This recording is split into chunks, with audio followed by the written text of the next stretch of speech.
السلام علیکم ورحمۃ اللہ وبرکاتہ۔ وعلیکم السلام ورحمۃ اللہ۔ بسم اللہ الرحمن الرحیم، نحمده ونصلی علی رسوله الکریم، اما بعد، سبحانک لا علم لنا الا ما علمتنا انک انت العلیم الحکیم، رب اشرح لی صدری ویسر لی امری واحلل عقدۃ من لسانی یفقهوا قولی، سبحانک لا علم لنا الا ما علمتنا انک انت العلیم الحکیم، رب اشرح لی صدری۔ میرے لیے بہت بڑی اعزاز کی بات ہے کہ آپ حضرات کے ساتھ یہ موقع مل رہا ہے آج۔ ماشاءاللہ آپ حضرات عرصے سے اس دین کی محنت، دین کے کام اور دین کے شعار کے لیے مصروف ہیں، اور میرا اس وقت آپ حضرات کے ساتھ شامل ہونا یہ میرے لیے بہت بڑی سعادت ہے۔ وکیل صاحب اور تمام حضرات کا بہت بہت شکریہ کہ آپ نے موقع بھی دیا کہ کم از کم آپ حضرات کے ساتھ ایک مجلس شیئر کر سکوں اور کچھ تھوڑی سی مختصر سی رمضان مبارک کی بات کر سکوں۔ جیسے ابھی ہم نے قرآن کی آیت بھائی اعجاز نے جیسے پڑھ کے سنائی ہمیں، اللہ پاک سورہ بقرہ کے اندر آیت 183 183 آیت کے اندر فرماتے ہیں کہ یا ایھا الذین آمنوا، اے ایمان والو، کتب علیکم الصیام، کہ روزے تمہارے اوپر فرض کیے گئے، کما کتب علی الذین من قبلکم، جیسے تم سے پہلے لوگوں میں فرض کیے گئے تھے، لعلکم تتقون، کہ تم تقوی حاصل کر لو۔ اور عجیب بات یہ ہے کہ قرآن جو ابتدا کے اندر شروع ہوتا ہے تو اللہ پاک فرماتے ہیں ابتدائی قرآن کے اندر کہ الف لام میم ذالک الکتاب لا ریب فیہ ھدی للمتقین، کہ یہ الف لام میم کتاب جو اللہ کی ہے، ذالک الکتاب، یہ کتاب لا ریب فیہ، جس کے اندر کوئی شک نہیں، ھدی للمتقین، یہ متقین کے لیے ہدایت ہے۔ تو فرمایا کہ کتاب اللہ کو شروع کرنے کے ساتھ اللہ پاک نے فرما دیا کہ تقوی شرط ہے اس کتاب کو سمجھنے کے لیے، اور پھر بتا دیا کہ اس تقوی کو حاصل کرنے کے لیے مختلف چیزیں ہیں، اور ان میں سے ایک حصہ روزہ اور رمضان ہے، کہ فرمایا کہ روزے سے تم تقوی حاصل کرو گے، اور پھر تقوی حاصل کر کے اس کتاب اللہ اور اللہ کے پیغام کو اچھے طریقے سے سمجھ سکو گے۔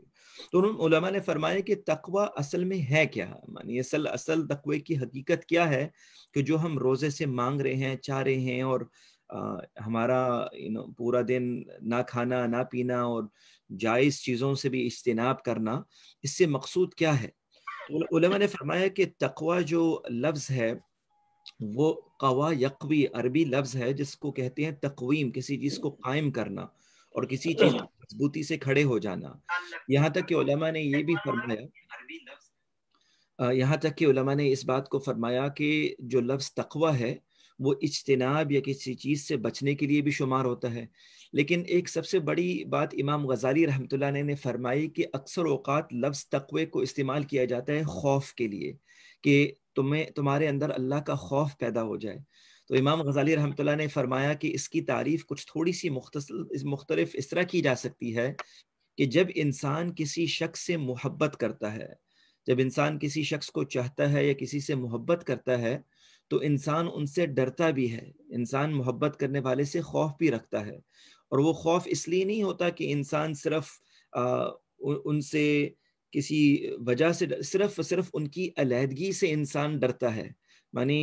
انگلش میں کہتے ہیں کہ when you love someone you're afraid of them because you don't want to lose them، کہ انسان ان کا رابطہ یا ان سے تعلق توڑنا نہیں چاہتا یا چھوڑنا نہیں چاہتا۔ اس لیے فرمایا کہ جو تقوی کا اصل مقصود ہے وہ اللہ کی اتنی محبت کو پیدا کر لینا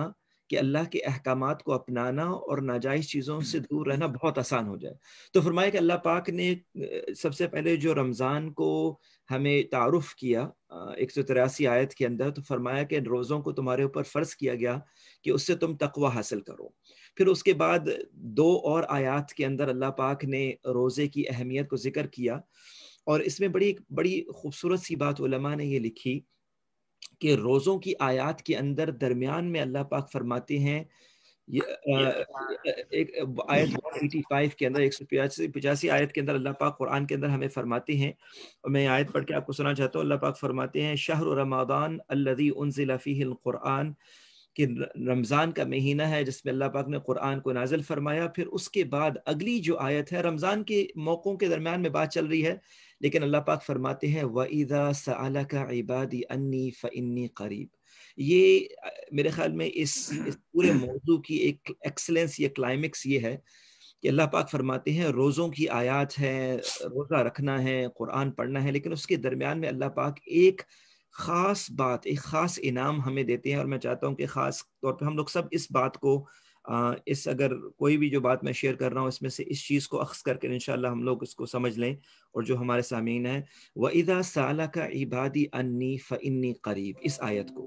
اللہ پاک فرماتے ہیں وَإِذَا، جو لفظ اذا ہے اس کے عربی میں دو ترجمے ہو سکتے ہیں، ایک معنی ہو سکتا ہے جب اور اگر، اور ماشاءاللہ آپ حضرات اردو کو بہت اچھے طریقے سے مجھ سے جانتے ہیں، میری تو اردو بھی ناقص ہے۔ لفظ اذا کے اندر اگر اور جب دو مختلف چیزوں میں استعمال کیا جا سکتا ہے۔ اگر کا استعمال اس وقت ہوتا ہے کہ جس چیز کے اندر شک ہو، اور جب کا استعمال اس وقت ہوتا ہے کہ جب شک نہ ہو، رائٹ؟ if and when، جس طرح انگلش کے اندر بھی استعمال ہوتا ہے۔ مثال کے طور پر کسی کے والدین یا کوئی گھر والے کہیں سفر پر ہیں تو وہ شخص کہتا ہے کہ if your parents come back اور when your parents come back، اگر وہ واپس آئیں، جب وہ واپس آئیں۔ اگر کا مطلب یہ ہوتا ہے کہ آپ کو شک ہے کہ وہ لوٹیں گے نہیں، جب کا مطلب یہ ہے کہ لوٹیں گے لیکن کسی وقت کے بعد لوٹیں گے۔ تو اس آیت کے اندر اللہ پاک نے فرمایا اذا، اور یہ نہیں کہا کہ اگر میرا شخص، اگر میرا بندہ۔ اس لفظ میں اذا کا مطلب ہے کہ جب میرا بندہ یا میری بندی، مطلب یہ کہ اللہ پاک پوری امید سے ہیں کہ میرا شخص، میرا بندہ اگرچہ مجھ سے دور بھی ہے تو ضرور میرے پاس لوٹے گا۔ شک کی بات ہی نہیں، یہ نہیں ہے کہ if، اگر نہیں، اس میں یہ ہے کہ جب بھی میرا بندہ، وَإِذَا سَأَلَكَ عِبَادِي، جب بھی میرا بندہ، میری بندی مجھ سے پوچھے گی میرے بارے میں، عبادی انی فَإِنِّي قریب۔ فرمایا کہ جب بھی قرآن کے اندر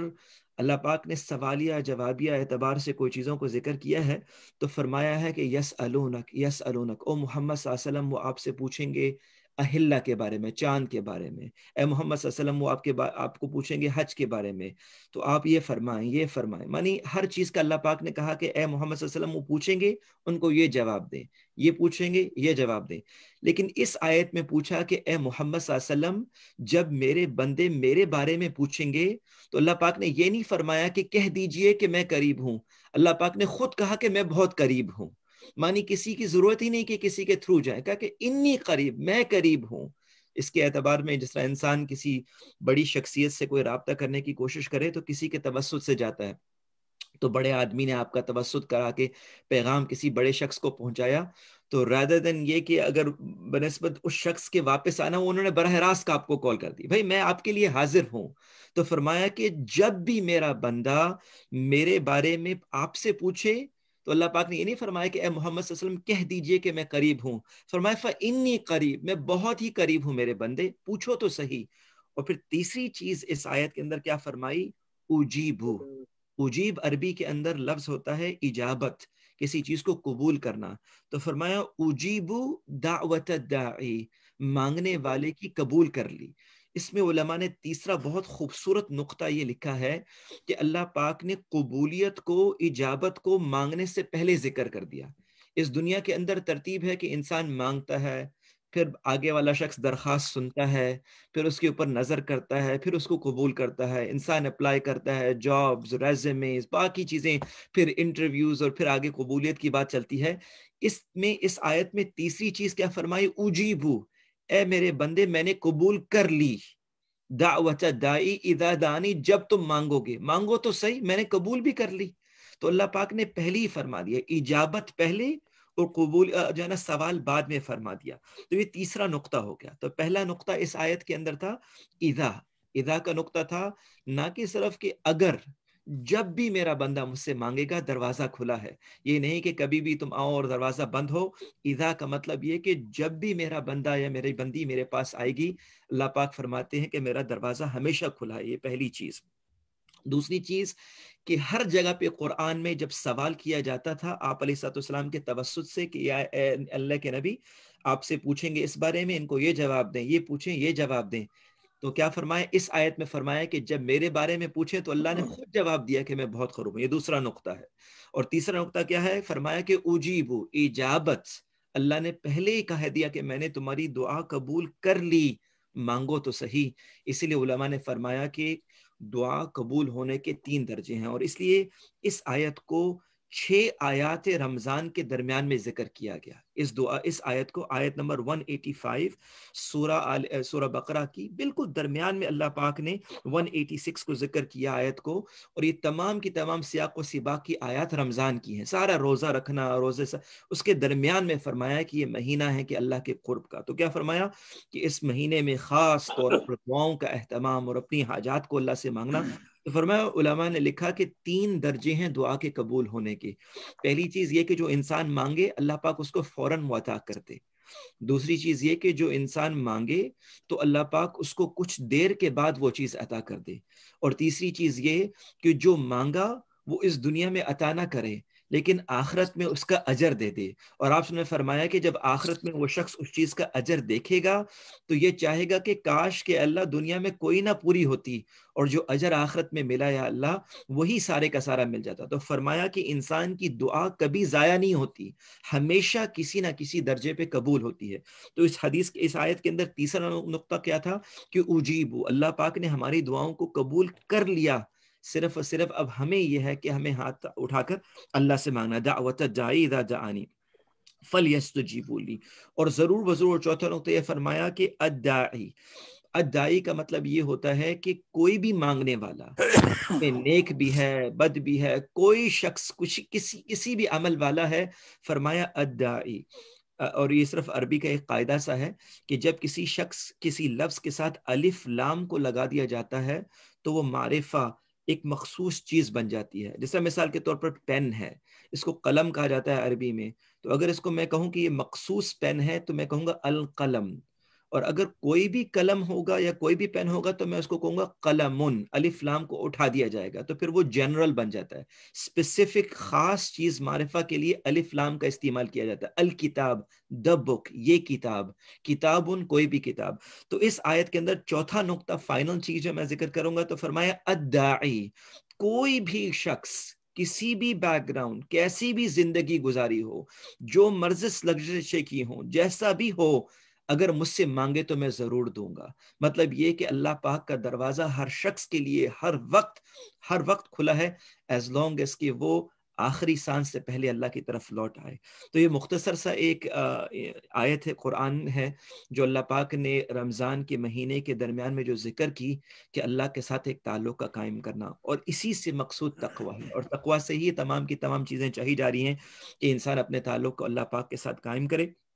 تو دوبارہ تھوڑا سا کوکلی سمرائز کرنے کا یہ ہے کہ اللہ پاک نے رمضان کا تعارف سورہ بقرہ کے اندر جب پہلی بار فرمایا تو فرمایا کہ روزے سے مقصود تقوی حاصل کرنا ہے, اور تقوی سے مقصود صرف اور صرف خوف نہیں بلکہ کبھی کبھار کسی کی اتنی محبت ہے کہ ان کے خلاف کچھ عمل کرنا انسان کر نہ سکے. معنی تقوی سے یہ چاہا جا رہا ہے کہ اللہ پاک کی اتنی محبت دل میں آ جائے کہ اللہ پاک کی نافرمانی ہمارے لیے مشکل ہو جائے. اور فرمایا کہ تقوی سے ہی انسان کتاب اللہ کو سمجھ سکے گا. کیونکہ اللہ پاک نے قرآن کو شروع میں فرما دیا کہ ھدی للمتقین, یہ کتاب تقوی والوں کے لیے ایک سمندر ہے. اللہ پاک نے اس کے اندر خزانے بھر دیے کہ جن کے لیے کھولیں گے. اور تقوی جب انسان کے اندر آتا چلا جائے گا تو ایمان اور دین اور قرآن کے علوم کھلتے رہیں گے. اور فرمایا کہ رمضان کی مخصوص ایک خاص عبادت یہ ہے کہ نماز کے اندر دعاؤں کا اہتمام کرنا. پہلی چیز, اللہ پاک ہمیشہ ہماری بات کو سنتا ہے. دوسری چیز, براہ راست اللہ پاک ہماری بات سنتا ہے. تیسری چیز یہ کہ ضرور بضرور ہماری دعا سنتا ہے. اور چوتھی چیز یہ کہ جیسے بھی حالات سے انسان آئے اللہ پاک کبھی بھی اپنے دروازے کو بند نہیں کرتا, اس کا دروازہ ہمیشہ کھلا ہے. اور خاص طور پر ماہ رمضان کے اندر اللہ پاک کی رحمتیں برکتیں نازل ہیں. اللہ پاک سب پہ برکتیں اور رحمتیں نازل فرمائے اور ہم سب کی دعاؤں کو قبول فرمائے, اس رمضان کو مبارک فرمائے, اور آپ حضرات کو جزائے خیر عطا فرمائے. کر رہے ہیں اور میں گزارش بھی کروں گا, معذرت بھی, کہ آپ حضرات سارے میرے بڑے ہیں اور آپ حضرات تو ماشاءاللہ عرصے سے کام کر رہے ہیں, اور آپ حضرات نے دعوت دی. اللہ پاک آپ حضرات کو جزائے خیر عطا فرمائے کہ آپ نے مجھے بھی اس کا حصہ بنایا. سبحان اللہ, بہت اچھی آپ کا بہت بہت شکریہ, آپ تشریف لے کے آئے, بہت شکریہ آپ کا. اور حقیقت ہے کہ ہمارے جتنے بھی ناظرین اس وقت دیکھ رہے ہیں سن رہے ہیں کہ مجھے پتا ہے کہ مفتی صاحب بہت بزی بہت مصروف آدمی ہے, لیکن آج آپ سب نے دیکھا ماشاءاللہ ان کی علمیت, اور یہ ہمارے 100% میڈ ان امریکہ ہیں, یہیں پیدا ہوئے یہیں پلے بڑھے, تو میں فخریہ کہہ سکتا ہوں کہ بہت بہت شکریہ. کوئی سوال اگر جلدی سے ہو, کیونکہ میں یہاں دیکھا ہوں کہ سوال آتے ہیں لیکن اس دفعہ کوئی سوال نہیں آیا,